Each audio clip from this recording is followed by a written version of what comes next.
Salamat sa Panginoon Diyos.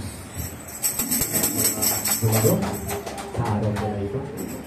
Kaya salamat po sa paghatid ng magandang balita sa pagbulan po ni Assistant Pastor Alexander Enrique. Ito nga mga kapatid ay para tayo ay maging banal, makasunod sa kalooban ng ating Panginoon.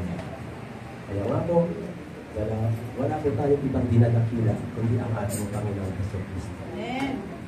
Ayon po sa mga awit or Psalms chapter 86 verse 8 to 10.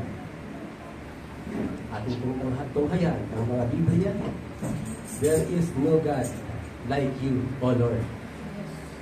There are no works like your works. Let all the nations whom you have made come and give worship to you, O Lord, giving glory to your name.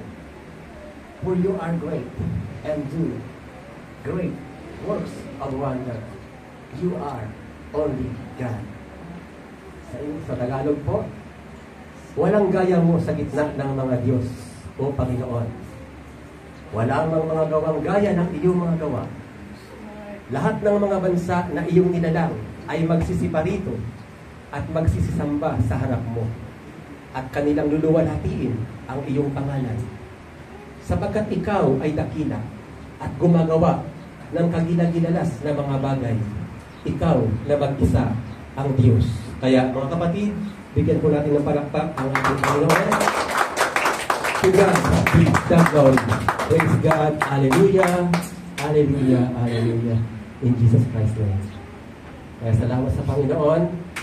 Mga kapatid, mga tagubili ng ating Panginoon, lagi nating isa puso, isa isip. Sapagkat tayo ay mayroong buhay na walang hanggan na ipinangako ng Panginoon. Ating panghawakan ang kanyang mga pangako sa tuwing tayo ay dumaranas ng mga pagsubok o mga suliranin. Yan ay bahagi ng paglilingkod. Bahagi sa paglilingkod natin sa Panginoon. Kaya lagi tayong magtiwala sa Kanya. Tayo ay sinusubok upang tayo ay maging dalisan sa harapan niya. Binibigyan niya tayo ng mga pagsubok hindi upang tayo ay durugin, ngunit para upang tayo ay patatagin. Kaya laging panghawakan ang mga aral ng ating Panginoong Jesus. Sapagkat mahal tayo ng Diyos. Tayo ay gumagawa ng mabuti hindi lamang sa araw na po na ito. Tayo po ay napupuno ng kabutihan pagka tayo ay dumadalo sa pagkakatipon every Sunday. Dahil ang pag-awit ay isang mabuting paraan. Ang pananalangin ay isang mabuting bagay. Ang pakikitungo sa mga kapwa mananampalataya ay isang mabuti. Ang pagbabasa at ang pakikinig ay isang mabuting gawa.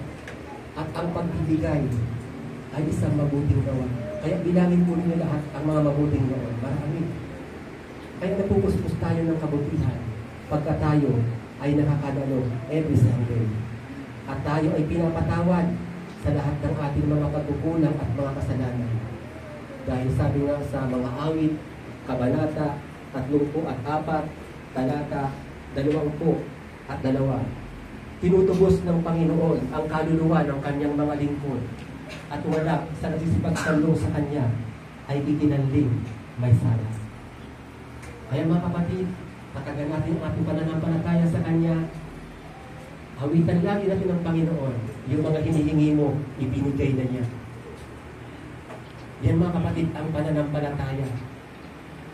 Ikaw ay nagbubunyi na ngayon dahil naniniwala ka na ang hinihingi mo ay ibinigay na niya. Hindi siya lalabag sa kanyang salita. Ang Diyos ay tapat sa kanyang mga pangako. Panghawakan natin. Panghawakan mo ang salita ng Diyos. Dahil yan ay magbubunga at magbubunga ayon sa kalooban niya. Kaya nga po mga kapatid, maliwanag, ingatan natin ang ating mga puso sapagkat dyan isimula ang ating lahat sa buhay. Ang lahat ng ating ginagawa sa puso nagmumula. Kaya ingatan natin ang ating mga puso ng buong sikap. Sa labas ng kaharian, ng Panginoong Jesucristo ay may kaguluhan. Ngunit sa loob ng kanyang kaharian, mayroong kapayapaan at kagalakan. Huwag nating pabayaan na nakawin ng demonyo o mga diablo ang ating kagalakan. Sapagkat ang kagalakan na yan ay ang nagpapalakas sa atin upang tayo tumibay sa ating pananampalataya sa ating Panginoong Jesucristo. Kaya anuman ang ginagawa natin, laging sa kaluwalhatian lagi lamang ng Panginoon.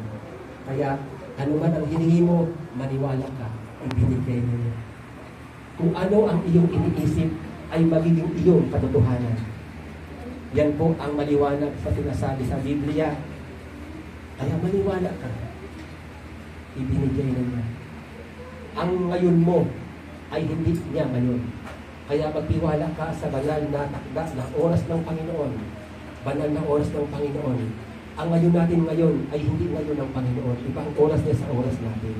Kaya lagi lang manalangin ang pagpapasalamat sa Kanya na bagamat tayo dumadanas ng pagsubok, iyan ay nagpapaalis ng mga negatibong kaisipan. Kaya lagi lamang po tayo maging positibo sa ating pananampalataya at paglilingkod sa Panginoon.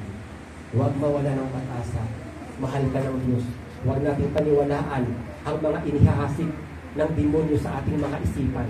Dahil ang diablo nag-ahahasik ng binhi sa ating mga isipan. Yan ang larangan ng digmaan ng mga Kristiyano sa ating isipan. Kaya kailangan mapuno ang ating mga puso ng kanyang mga dalisay na salita.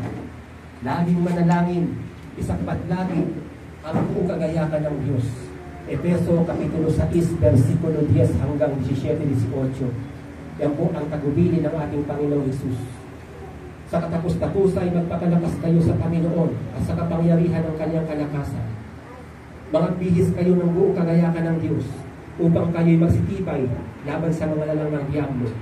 Sapagkat ang ating pakikibaka ay hindi laban sa laman at dugo, kundi laban sa mga panguluan, laban sa mga kapangyarihan, laban sa mga namamahala ng kadiliman ito sa sanglibutan, laban sa mga ungol sa espiritu ng kasamaan sa mga dakong kaitaasan.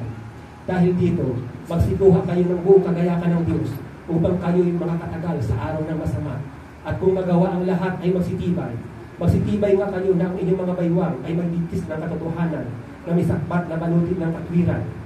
At ang inyong mga paa ay may pangyapak na paghahanda ng ebanghelyo ng kapayapaan. At bukod dito ay taglihin ninyo ang kalasag ng pananampalataya na siyang ipapatay ninyo sa lahat na naghiningas na suligid ng masama. At magsikuha rin naman kayo ng turbante ng kaligtasan at ng kabag ng Espiritu na siyang salita ng Diyos. Na magsipanalangin kayo sa Espiritu ng lahat ng panalangin at daing sa buong panahon at mga puya sa buong katiyagaan at daing sa lahat ng mga banal na katungkol sa lahat ng mga banal. Ito po ang tagubili ng ating Panginoon upang tayo makatibay o makatagal, magtubibay laban sa mga lalang ng masamang Espiritu.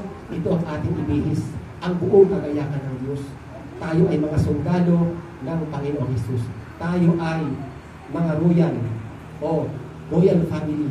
Tayo ay bayan ng Diyos. Mahal tayo ng Diyos. Tayo itulubos na. Lalo natin ang pangalan ng Panginoong Hesus. Salamat sa Diyos. To God be the glory.